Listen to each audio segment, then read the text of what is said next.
right, super stock fans, let's talk one of my favorite classes. Let's talk some super stock racing here. And we're going to have a little recap here from this past weekend. A lot of racing to be had this coming week. Then we're going to get into the power rankings. And there's a little bit of a shakeup right now in these power rankings. I can tell you that. I'm going to ruffle some feathers. Let's just say that. But before we do, a little shout out to Impact Health Sharing. So if you pay for your own health care, or if you have employees and you pay for theirs, and you're looking at it and you're like, man, I'm paying too much money. This is just ridiculous. Heck, I don't even go to the doctor, right? Well, give me a call. Give me a text, 218-969-1380. And I'd love to get you a quote, get you some information. Been able to save people a ton of money. Families coming in right around $600 a month, $2,500 combined family deductible. So that's a pretty cool deal. Go to any doctor. Give me a call. Give me a text. I'll get you some information. So let's jump into a little recap from this past week. Let's head to Minnesota first. Fiesta City Speedway, Montevideo, the 71X. My favorite number, 71. Probably needs to be A, not X, but that's okay. 71X, Travis Scott. A lot of 71s winning the Supers. I'm just saying. Second career win. Tip of the cap, kid. Congratulations. Won the same weekend last year. Okay. Now, don't wait so long to get it again. You don't need to wait a whole year. He had 12 wins in the pure stock, so I think that's his 14th career win. So he won the same weekend last year in Monty. Don't wait a year. Get another win in there. Get several more. Travis Scott, great job. Granite City Motor Park, Sauk Rapids, Minnesota, the 11A, Jordan Hinkemeyer. This was a fun race. Shane probably didn't think so because Jordan was throwing some haymakers at him, giving him a little chin music, little quarter panel love there, right? Right side romance, a little bit with the 7A. First of the year. He had 2 wins in 2022. Sobraski ended up DNFing. Not sure what happened. It sounds like I think the dentures fell out or something. I mean, not a funny deal. It sounds like he kind of got his bell rung a little bit, pulled off. So hopefully he's back in action. But great run there for Jordan Hinkemeyer. Calverline Speedway up in Proctor, their season opener. Tristan LaBarge got it done in a TRC house car there. And great to see a first career win over in Proctor, Minnesota. He could have opened the season with a pair of wins, but his cousin tracked him down in Hibbing.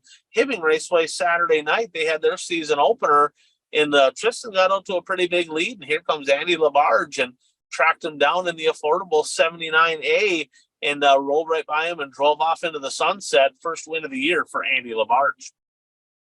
North Central Speedway over in Brainerd, Minnesota. 8th starting Dustin Nelson with an impressive run. You come from the 4th row and win a feature. That's a pretty good task. And, he's a triple-digit career win guy right there. Dustin Nelson, the old veteran, showing him how to get it done over in Brainerd. Ogilvie Raceway, Ogilvie, Minnesota. Get to this guy in just a minute here. But Cole Chernosky, unbelievable. 3-3 to start in the States. And I tell you, keep an eye on this kid, the 33C from Thunder Bay. This kid is a flat-out wheelman. Princeton Speedway, Princeton, Minnesota. Dylan Nelson got it done. First win in the Dirt Dueler. I kind of said, I don't know. The Dirt Duelers are good. They win races. They're a really good race car. I mean, obviously, they parked in victory lane between Brandon Dolman, who's a really good race car driver, and Nasulke and, multiple others. I'm like, but how long is it going to take to transition? I mean, these are tight little bull rings. Are they going to have problems? Well, no problem, because he parked in victory lane. Les must got that thing working pretty good. Viking Speedway, the high-flying half mile. I don't need to probably even say who won because we all kind of know. He won 4 of the last 5 at the Viking Speedway. The 21 of Trevor Sauer, another great family in racing. Ron Sauer, Travis Sauer, of course, Trevor Sauer. All they do is win races. I mean, that's a really, really accomplished family in dirt track racing. Is he going to lose there this year? I don't know. Kraus, Miller, one of you guys going to beat him? I'm not really sure. Doesn't look like it. Trevor Sauer really fast. Let's head out to Montana here. 1995 Wissota Street Stock National Champion and defending track champion over here, Pacer Popham, getting it done from row number 4. You get it done from row number 4, you're battling with Casey Stephenson out there. you're getting it done. So a hell of a job for old Pacer Popham, their tip of the cap to you guy out in Montana. Brown County Speedway and over at the Miller Central Speedway, 2 races in South Dakota, and you guessed it, 71 in Victory Lane at both of them. Trevor Nelson with a flat out dominating performance out there. Both nights getting it done. Let's head to Wisconsin here, the ABC Raceway. They had their season opener. This kid had 5 wins in 2022. The Flying Farmer, Nick Oreskovich, hitting pay dirt out there. I tell you what, when you go to Ashland and win, you're racing against this kid by the name of Steve Stewart. If you beat him, you're doing something right. So congratulations. Good run, Nick. Cedar Lake Speedway, they had a pair of races. They had the makeup feature first. Kind of cool. Both Jensens won on this weekend. Joey Jensen, the old legend himself, he ran in the supers, really good in the mods, ran well in the late model as well. He won the feature over there, the makeup from the school bus night. Incidentally, Ron Bader, former national champion, got second. Gonna have to ask old Chitwood here. Ask Joey, is this like old timers night or what's kind of going on? Couple old legends in the top 2 over at the Cedar Lake Speedway. And then in the regular feature, guy that I expect to win a lot of races this year, the 207, Jesse Radetsky. He's been the guy to beat over there for the last few years, and he got her done in the main event. Gondik Law Speedway in Superior, second of the weekend, third of the year, 3 for 3 for the kid from Thunder Bay. Tell you what, we're gonna get to a little theme song here for the super stocks. We'll get to that in a minute. But Cole Chernosky, I tell you what, that's a couple nights here we fended off the old 7A in Victory Lane. So Chernosky getting it done in Superior, Wisconsin. Eagle Valley Speedway and the makeup feature at Rice Lake both went to the 1M of Kurt Myers. So I'm going to talk more about this guy in just a minute. He won the Gary Blazer Memorial over at the gym, or over in Jim Falls at the Eagle Valley Speedway. He is, I believe we'll get to his stats in just a minute when we get to the power rankings. But 20 cars, 16 started. I think he probably only won the makeup feature because my buddy Doug Koski stayed home. He was supposed to be on the front row with them. He opted to go to Hibbing. Nice of him to let Kurt Myers win. I'm just kidding. Kurt Myers, a pair of wins for him this weekend and a little controversy to go along with it. So let's go to the Red Cedar Speedway first. Terrence Spacek DNF'd at the opener, got to start towards the front because of the point average deal, drove off into the sunset. Dan Nisolke was there. Not sure what happened. He did not start the feature. I don't know if it was terminal engine damage. I'm not really sure. But then comes the main event at the Rice Lake Speedway. And a lot of interesting stuff happened. So Terrence Spacek gets the lead. Yellow comes out. There's a restart. They come off of turn 4, and the camera angle did not get it. They didn't see it, but I could just listening to the announcer. They have a start zone there. He drove through the start zone and didn't fire until after the start zone. The drivers behind him over-anticipated, got out of the gas, got off the gas. There was a caution. They put him to the back. In my lifetime, I've never heard of that, right? I've heard of people like Jackrabbit starting, going to the back, or firing early and getting docked. Well, he just didn't fire. Well, pass him then. I don't know what, I mean, if he rolled by the cone, right, and didn't hit the gas, well, that don't mean just everybody hit the brakes. Drive around them. You can pass them at the cone. You don't have to run into the back of everybody. Not sure what that was all about. So he gets put to the back. From last to taking the lead on the white flag, he drives side by side with Kurt Myers into 1 and 2. They roll through 1 and 2. They come down the back straightaway. And I'll be honest, I watched on my phone. It's dark. It's not the best lighting, right? So I don't know what happened. All I will say is this is the 1M got into the 22 and he hit the wall freaking hard, right? Absolutely piled in there. Well, the call went on the 1M. They DQ'd him. I don't know if he broke. I don't know if the blinker stuck. I don't know if he don't like to. I mean, Terrence Spacek's got a TRC by Myers, so there is that. So I'm just saying, probably wasn't intentional. I wouldn't think, right? But Spacek going to be bringing out the backup car. Sounds like that one was pretty tore up. Very interesting. Sounds like Myers' sources tell me that he got a little suspension there from Rice Lake. You put in the comments below. I mean, I mean, you can go on a Dirt Race Central, watch the action, and you can make your own judgment. Put in the comments below, right? My thoughts is I have a hard time believing that somebody that's a veteran racer that's won national championships is going to turn right and just land blast a customer into the fence. I don't believe that probably happened. He didn't lift. Neither one of them lift. They both drive hard. It was an unfortunate situation. Should he have gotten suspended? Should he have gotten more of a suspension? Should he have gotten less of a suspension? Should they have just DQ'd him for the race, called it a day? Down here in the comments, put your thoughts on there. I'd like to hear what you think. So, but I can tell you right now, both of them two are really good race car drivers. So let's jump into it here. Our second installment of the BuyRaceShirts.com one to go show super stock power rankings. Now, before we get into that, shout out to BuyRaceShirts.com. If you need hats, shirts, hoodies, jackets, you name it, where do you go? There's a lot of options. There's a lot of places you can go. But why not go to a place that not only is a racer, so for racers by racers, but somebody that supports racing, right? Go to Jordan Tollickson and the crew at BuyRaceShirts.com.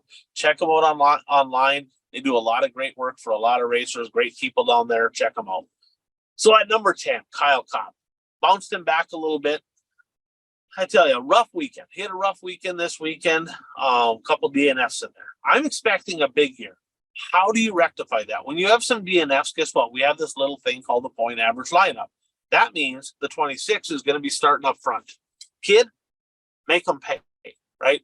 Capitalize on that. You're going to slide up here, and that's what winners do. When you have a couple bad nights, they put you towards the front of the pack, drive off into the sunset, make them regret the fact that you're going to start in front for the next couple weeks. At number 9, Dylan Nelson, last year's Fastlane Series champion. That series coming up. Excited for that. The Merrifield, Minnesota driver hit double-digit wins. He had 10 wins last year. I feel like I'm going to go over on that. I think slightly over. I don't see necessarily 15 or 20, but I can see him going slightly over 10. I'm going to call 11, maybe 12 wins for him. And I was skeptical. I'm like, man, how long is it going to take to get this dirt dueler going? Well, he got it going pretty darn good here. Congratulations to him. And, you know, he wanted to give a big shout out and a big thanks. He said that he spent a lot of time on the phone, and he said Les got him squared away. And he's a pretty sharp guy down there, so I'm sure he would. At number 8, Trevor Sauer, the Dalton, Minnesota driver, won again at Viking. My question is this, right? Is anybody going to beat him at Viking? Kraus? You? Miller? Not sure. Maybe Sobraski? Somebody like that. Dexton Cook make the trip over? I don't know.